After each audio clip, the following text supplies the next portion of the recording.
Ketua Tim Revisi Rencana Tata Ruang Wilayah Pemerintah Kota Makassar merekomendasikan jalur rel kereta api di wilayah Makassar melalui jalur melayang atau elevated. Kendati membutuhkan anggaran yang lebih besar, namun jalur ini dianggap dapat mengurangi faktor banjir dan kemacetan di Kota Makassar. Bagaimana daerah di sekitar?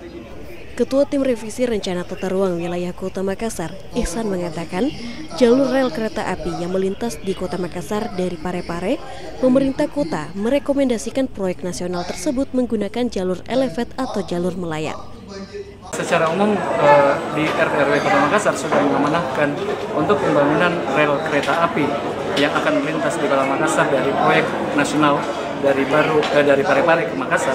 Itu adalah untuk ketika melintas di Makassar itu adalah elevated. Elevated artinya memanfaatkan ruang udara sehingga ruang yang di bawah itu bisa dikendalikan, dan ketika ruang udara yang ruang darat yang bisa dikendalikan ini itu bisa menyatukan antara wilayah Makassar dan wilayah Maros, menyelesaikan problem banjir, menyelesaikan problem simpang sebidang antara kereta api dengan kendaraan mobil dan seterusnya, sehingga inilah yang menjadi rekomendasi pemerintah Kota Makassar untuk ketika kereta api melintas di Kota Makassar itu untuk di wilayah Kota Makassar adalah elevated.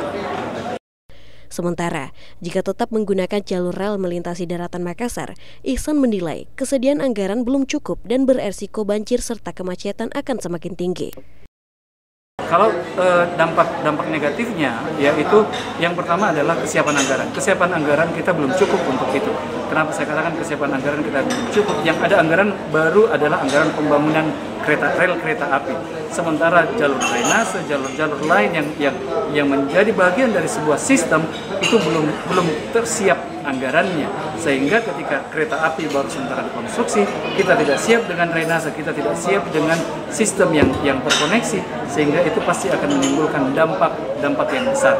Nah, ketika itu salah satu dampak ketika dia terjadi, ketika apalagi ketika levelnya at grade, jalur air yang masuk dari Biringkanaya, yang kalau kita lihat tadi di beberapa dokumen yang ada menunjukkan bahwa Biringkanaya itu dari dari dataran tinggi menuju ke dataran rendah, dia punya ruang antara yang level elevasi tertinggi dan elevasi terendah, itu sehingga air akan mengalir menuju wilayah yang tadi, wilayah tempat di mana kedudukan kereta api ini.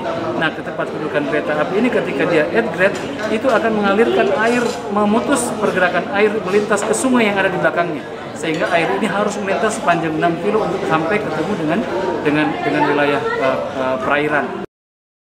Ketua Tim Revisi Rencana Tata Ruang Wilayah Pemerintah Kota Makassar, Ihsan, juga mengatakan belum pernah melihat dokumen analisis dampak lingkungan yang seharusnya diketahui publik. Kasus banjir yang ada di Baru, banjir yang ada di Pangkep, yang disinyalir merupakan bagian daripada kegiatan kerja kereta api, pembangunan kereta api, itu memberikan indikasi bahwa ketika proses pembangunan AMDAL tidak dijalankan. Ketika kami juga ingin mencari dokumen-dokumen AMDAL ini, ternyata kami juga belum pernah membaca dokumen AMDAL ini. Sehingga saya menyatakan bahwa pembangunan rel kereta api ini tidak taat asas. Apa tidak taat asas? Ketika AMDAL disampaikan, berarti harusnya tidak terjadi banjir yang ada di Baru maupun yang ada di Pangkep. Kita tidak ingin ini kasus Baru dengan Pangkep akan terulang di Makassar. Dari Makassar, Tim Liputan Ainus melaporkan.